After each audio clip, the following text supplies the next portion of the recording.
deux réactions particulières qu'on va étudier dans ce paragraphe. Il s'agit de la réaction du réactif de Fehling avec un aldéhyde et la réaction aussi du réactif de Tollens avec ce même aldéhyde qui est l'éthanol. Donc, le réactif de Fehling contient les ions Cu2+, sous forme complexe dans un milieu basique. Et le réactif de Tollens contient aussi les ions Ag+, complexes dans un milieu aussi basique. Donc, on va traiter la première réaction. Les deux réactions sont des réactions lentes. Et la première réaction concernant le réactif de Fehling sert pour tester la présence des glucoses dans une substance. Donc, on va commencer par les couples oxydoréduction existants ou bien mis en jeu lors de la réaction du réactif de Fehling avec l'éthanol. Donc, dans le réactif de Fehling existent les ions Cu2+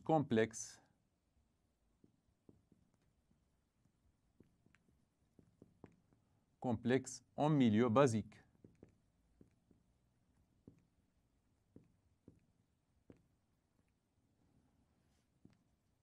Dans le couple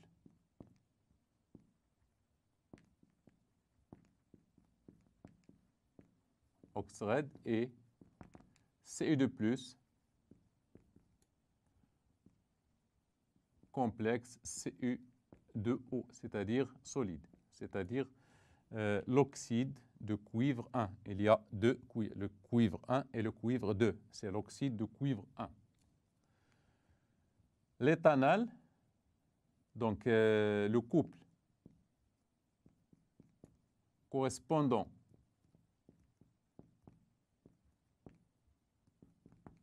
à l'éthanol aldéhyde est CH3 CO2 moins aqueux et CH3 CHO aussi aqueux. C'est l'éthanol.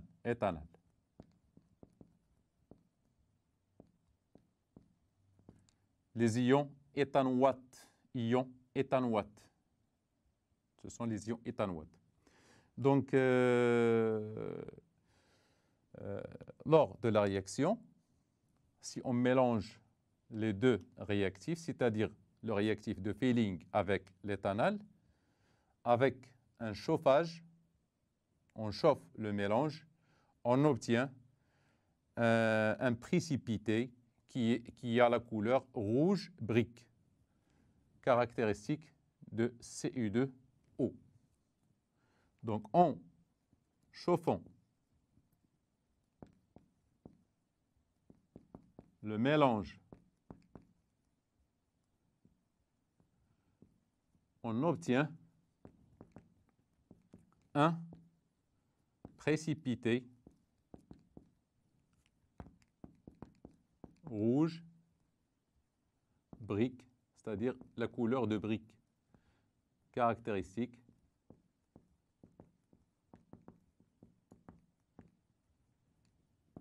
de Cu2O solide. Donc, les équations de la réaction. Donc, Cu2+, Cu2O, c'est-à-dire complexe,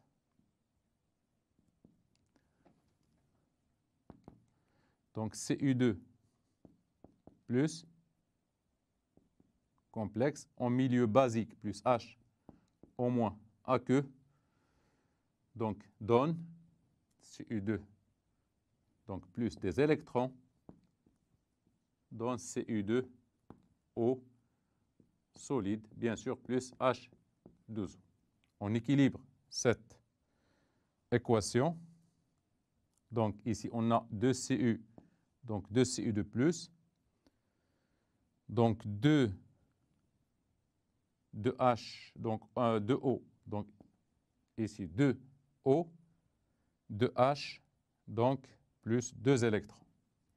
Donc 4 plus 4 charge plus, moins 2 et moins 2 c'est moins 4. Donc pour l'autre, Cu, donc c'est CH3, CO2 moins AQ, CH3, CHO, AQ. Donc c'est l'oxydation de l'éthanol, CH3, CHE, AQ, toujours en milieu basique. Donc, puisqu'il s'agit d'une oxydation, les électrons doivent être de l'autre côté. Donc, ça donne CH3, CO, 2 moins, AQ, plus H2O, plus des électrons. Donc, on équilibre cette réaction. Donc, on a ici 3, 4, 5, 3, pour le C20, 3, 5, donc équilibré. Pour le O, donc 3, ici on a 2. Donc si on met ici 3, ici 2, ça reste 4 pour l'hydrogène. Donc 4 et 3, 7. Ici 4 plus 3, c'est 7. C'est équilibré. Donc ça reste donc ici plus 2 électrons. Donc 3, 3, ici 1 moins, ici 2 moins. Donc ici on a dans les réactifs 3 charges négatives, c'est moins 3. Et ici, moins 1, moins 2, c'est moins 3. Donc il faut que dans les deux côtés, on aura les mêmes charges, le même nombre de charges. Donc l'équation bilan. Donc c'est 2. Donc il faut multiplier. On a les mêmes. Voilà les mêmes électrons échangés. Donc il suffit de faire l'addition. 2Cu plus CH3, CHO, AQ, plus 5 HO- AQ, et qui donne Cu2O solide, plus CH3, CO2- AQ, et plus 3H2O. Donc l'équation globale ou l'équation bilan résultant de la réaction de réactif de Feeling ou bien la liqueur de Feeling sur l'éthanol aldéhyde.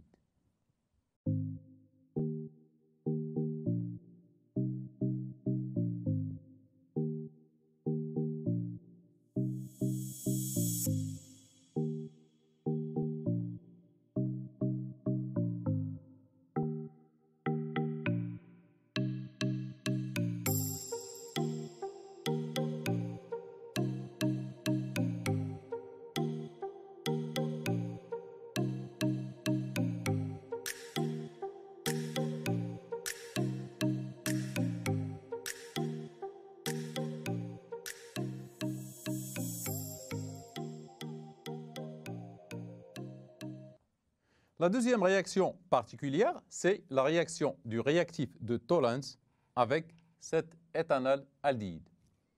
Cette réaction est utilisée auparavant dans l'argenture, c'est-à-dire mettre un écran d'argent pour fabriquer des miroirs.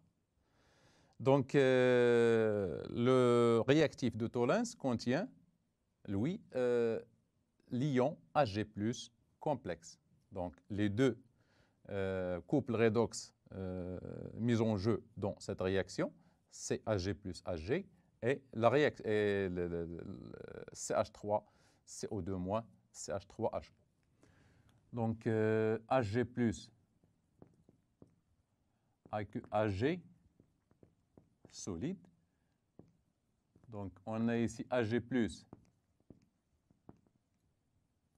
un électron qui donne Ag solide. C'est Ag, ce sont des miroirs à base d'argent. Auparavant, on utilise ce sorte de miroir. Et pour CH3, l'autre couple, CH3CO2- Aq et CH3, CHO, Aq aussi.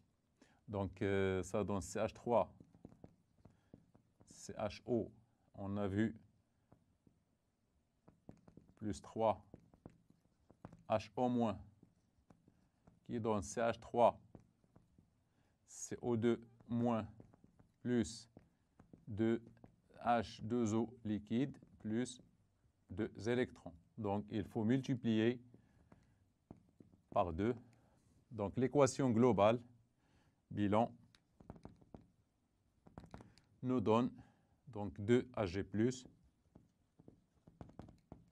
Aq plus CH3, CHE, Aq plus 3HO- qui donne 2Ag solide plus CH3, CO2- Aq plus 2H2O liquide. Reste à vous dire que les facteurs cinétiques qui influent sur une transformation chimique, on peut utiliser ces facteurs pour ralentir une transformation ou bien rendre une transformation plus rapide. Un exemple, par exemple, pour qu'une transformation devienne rapide, ou bien pour accélérer une transformation, les réactions, par exemple, d'estérification qui nécessitent, par exemple, une température élevée pour arriver à l'état final. Donc, ces réactions d'estérification, elles sont très utiles. On recueille, par exemple, des arômes artificiels, etc. Donc, on a intérêt à gagner du temps. Par contre, parfois, on est obligé de ralentir des réactions chimiques. Le ralentissement se fait souvent par un abaissement de température ou bien faire tremper le mélange réactionnel dans de l'eau glacée. Donc, cette opération s'appelle la trempe. Donc, son objectif, c'est de ralentir la transformation chimique.